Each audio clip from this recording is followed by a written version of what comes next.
14절로 19절입니다. 14절로 19절은 12절로 19절 단락의 일부입니다. 12절과 19절에 소원이란 단어가 공통으로 나와 한 단락을 형성하고 있으며 그 중간에는 17절을 제외하고 훈계와 말씀의 유익과 관련한 금원이 모여 있습니다. 그런데 17절도 언어와 관련된 사신, 전령의 의미죠. 사신에 대한 금원이므로 다른 구절들과 연결해서 읽을 수 있습니다. 먼저 오늘 본문의 시작인 14절은 지혜자의 가르침, 교훈으로 번역됐죠. 가르침에 대해 설명함으로써 13절의 말씀, 계명과 연결되며 가르침의 유익으로 제시한 생명의 샘은 12절의 소원의 성취를 표현한 생명나무와 의미상 연결됩니다. 지혜자의 가르침은 말씀이나 계명처럼 여호와 경외를 기초로 하는 내용을 의미합니다. 이처럼 지혜자의 가르침은 가르침 받은 자에게 마땅한 보상을 제공해 주는데 그 보상에는 사망의 그늘에서 벗어나게 만드는 생명의 샘과 같은 역할도 포함되었습니다. 삶의 다양한 영역에서 죽음처럼 다가오는 위기와 어려움을 자기가 받은 가르침의 잣대로 판단하고 선택함으로써 건짐을 받을 수 있고 샘에서 물이 지속적으로 흘러나오듯 가르침을 통해 하나님을 신뢰하며 정의와 사랑을 실행함으로써 신앙과 생활의 생명력을 공급받을 수 있습니다. 15절에서는 14절에 지혜자의 가르침이 선한 지혜와 연결되는데 이때 선한 지혜는 선한 분별력 또는 좋은 지각을 의미하며 신실하거나 정직하지 못한 자의 생각이나 분별력과 대조됩니다. 지식적, 도덕적, 신앙적으로 선하고 적절한 판단력은 자신뿐 아니라 타인에게도 은혜를 베풀 수 있게 만듭니다. 이와 같은 올바른 분별력은 여호와 경외에서 비롯되죠. 16절에서는 슬기로운 자를 여호와 경외의 지식을 바탕으로 신중하게 행동하는 자로 소개하면서 자신의 어리석은 판단력을 바탕으로 부주의하게 어리석음을 펼치는 미련한 자와 대조합니다. 17절은 악한 사자와 충성된 사신을 대조하는 금원입니다. 악한 사자는 자기를 보낸 주인에게 충성되지 못하고 주인의 의견을 제대로 전해주지 못해 주인을 궁지에 몰아넣는 종입니다. 그러나 주인에게 충성을 다하는 종은 정직과 전략을 이용하여 문제를 해결함으로써 주인과 자신에게 양약, 치유의 뜻이죠. 양약과 같은 존재가 됩니다. 18절은 13절과 유사한 금원이며 훈계에 대한 대조적인 반응이 낳는 각각의 결과를 묘사합니다. 여호와 경외를 바탕으로 하는 지혜의 훈계를 업신여기는 자는 궁핍과 수치를 당하게 되지만 그러한 책망을 받아들일 줄 아는 자는 풍요로움과 존경을 얻게 됩니다.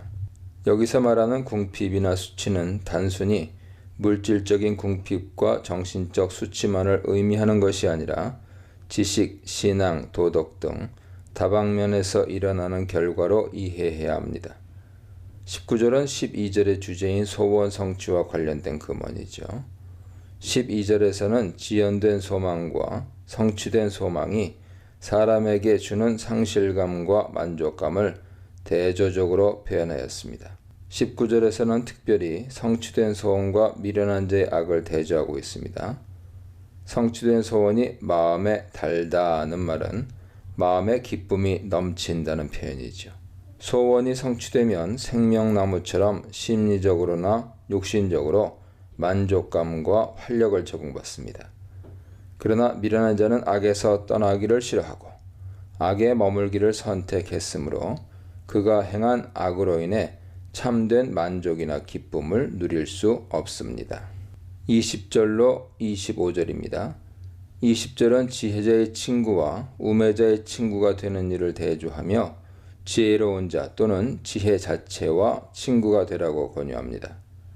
지혜로운 자들의 친구가 되면 그들로부터 올바른 지식을 전달받고 분별력 있는 생각과 행동을 배우게 되어 자기 자신의 지혜도 함께 커가죠. 이런 지혜로운 자들은 올바른 지식과 분별력과 통찰력을 소유하고 있으므로 이들과 동행하면 기쁨과 만족을 얻고 계속 성장하며 다방면에서 양질의 삶을 살게 됩니다. 그러나 이와 반대로 미련한 자들의 친구가 되면 그들의 분별력 없는 말과 행동으로 인해 자기 자신도 어려움과 어리석음에 빠지기 십상입니다. 잠언의 앞부분에서도 숨었다가 까닭없이 사람의 피를 흘리자고 제안하는 강도의 무리나 정직을 버리고 불의와 행악을 저지르는 무리, 아첨과 번지르한 외모로 젊은이를 유혹하는 음녀, 제대로 길을 가고 있는 자를 붙들어 사망의 연회에 초대하는 미련한 여인 등의 예로 우리가 특히 주의를 기울여 멀리 해야 하는 대상이 누군지를 알려주었습니다. 이런 자들은 판단력이나 통찰력이 부족하고 생각이 악하므로 이들과 동행하면 후회와 수치가 몰려와 결국 영적, 도덕적으로 패망하고 죽게 됩니다. 21절로 23절은 의인과 악인의 보응과 재물에 대한 금언인데 서로 같은 단어나 주제가 나와 연결됩니다. 21, 22절은 선한 보응과 선한 사람, 선인으로 번역됐습니다. 선한 사람이라는 공통 단어와 함께 의인과 악인에 대해 언급합니다. 22, 23절은 재물과 가산이라는 유사한 단어와 함께 재물에 대해 설명합니다. 먼저 21절은 죄인과 의인의 보응에 대한 금언이죠. 죄인에게 악, 재앙이 따르나 의인은 선한 것으로 보응을 받습니다. 특히 죄인에게 따르는 재앙이 20절에서 미련한 자의 친구에게 따라오는 재앙, 해로 번역됐죠. 재앙과 연결됨으로써 죄인과 미련한 자가 서로 연결됩니다. 결과적으로 의인과 지혜로운 자도 서로 연결되죠. 잠언을 비롯하여 성경에서는 미련한 자와 악인이나 죄인을 크게 구별하지 않습니다. 그 이유는 근본적으로 그들이 마음으로 하나님을 경외하거나 인정하지 않기 때문입니다.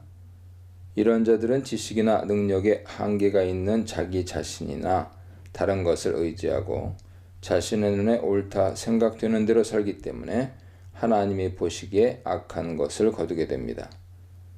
21절의 의인은 22절에서 선한 사람으로 지칭됩니다.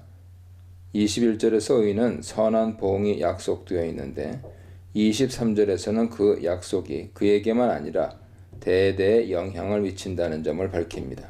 선한 자들은 자기가 받은 산업을 자녀와 손자들에게 물려주고 그들로 하여금 그 유산을 누릴 수 있게 합니다. 그러나 죄인이 쌓아놓은 재물은 그들의 후손이 소유하지 못하고 의인과 그들의 후손이 누리게 됩니다. 욥기 27장 16절 이하에서도 악인이 은이나 옷을 티끌처럼 가득히 쌓아둔다 해도 의인이 그것을 다 차지한다고 말하죠. 이와 같이 의인과 악인에게 약속된 보응은 저절로 이루어지는 것이 아니라 하나님의 정의와 섭리 아래 성취됩니다.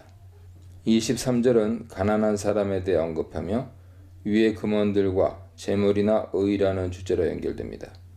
가난하다 하더라도 새롭게 갈아엎은 땅을 경작함으로써 양식을 늘릴 수 있습니다. 그러나 그들이 사는 사회에 정의가 없다면 불의로 인하여라고 번역되었습니다. 정의가 없다면 그들이 모은 재산을 다 빼앗길 수도 있습니다. 24절에서는 자식을 부지런히 제대로 훈육하는 것이 그들을 사랑하는 것이라고 말하며 매를 아끼지 말라고 조언합니다. 23장 13, 14절에서도 회초리로 때려도 죽지 않으니 매를 아끼지 말라고 교훈하며 특히 이와 같은 훈계가 자식의 생명을 무덤에서 구해낼 것이라고 설명합니다.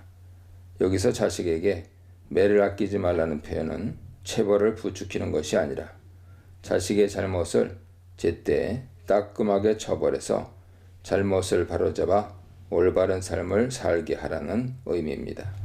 선한 지혜, 지혜와 소원, 지혜와 의인에 대해 묵상해 보시기 바랍니다.